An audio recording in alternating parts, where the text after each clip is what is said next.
Growing up, I dealt a lot with depression and anxiety.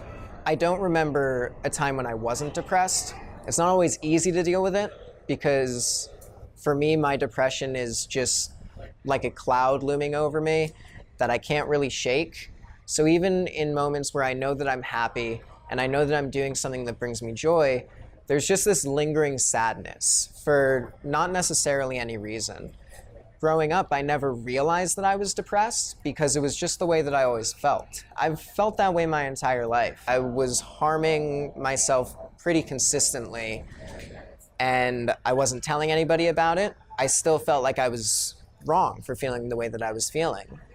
My brother, who's 9 years older than me, he was the one who showed me all of the classic films like The Godfather and Aliens, and eventually that transitioned into him giving me comic books. So one of the first that I ever read was The Death of Superman, and then The Killing Joke, and Death in the Family.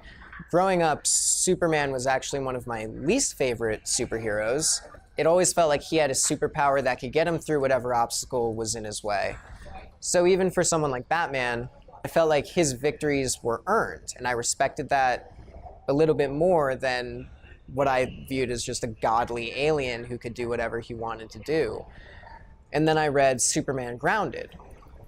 And in Superman Grounded, there's a scene in which Superman attempts to save the life of a woman attempting to commit suicide. And the way he does that is just by talking with her. And the woman makes him promise that if by the end of the conversation she decides to still jump, that Superman will let her. And Superman stays with her all day. They don't even talk for most of it. He just sits there with her. And she ultimately decides that she wants to live. And if she has even one more happy day to look forward to, that it's worth living. That sort of changed the way I wanted to approach my friends or even strangers who I knew were going through what I was going through. Because no one ever sat me down and talked to me about what I was going through. And at times when I was sitting awake at 4 a.m. because I couldn't sleep because of what was going on in my head, and all I wanted to do was harm myself, having someone just sit there with me and tell me that I was safe or that I was going to be okay would have meant the world to me. When you're going through depression or anything with your mental health, you tend to close yourself off because that's ultimately easier than talking about it.